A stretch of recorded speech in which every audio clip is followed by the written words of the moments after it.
అనవైకుంఠపురంబులో నగరిలో ఆ మూల సౌధంబుల బల ఎక్కడో వైకుంఠం అక్కడో పెద్ద నగరం అందులో ఒక పక్క ఒక సరోవరం ఉంది. అంటే మనం చక్కగా కాళేశ్వర స్వామి చూడండి మీకు ఎలా పెట్టుకున్నారు అలాంటి మంచి నిర్మలమైన నీరు ఉన్నటువంటి ఒక సరోవరంలో ఒక మంచి అరువు మీద దాని అరువులు కూడా ఎలా ఉందో రాశారు.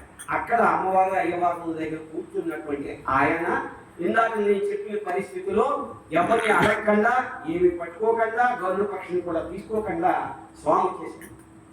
ఇప్పుడు మన ఊళ్ళో ఎమ్మెల్యే వస్తే ఎలా ఉంటుందంటే ముందు 4 ఇంకా 4 వస్తాయి లేవా ఆ రంగంతో పోలీస్ జీపు మెడికల్ వ్యాన్ ఆ తర్వాత ఎమ్మెల్యే వస్తాడు.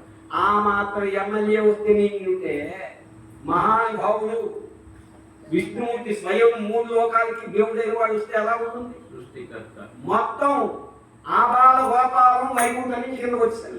ఎవరు మిగలేదా దేవతలు కానీ మిగతా గణాలు కానీ అందరూ స్వామి వెనకాల అందరూ పరిగెత్తుకొని వచ్చేది ఏమిటైపోతుందో చూడండి. ఇది భాగవతంలో ఆ గురువు గారు ఇందాక దత్తాత్రేయ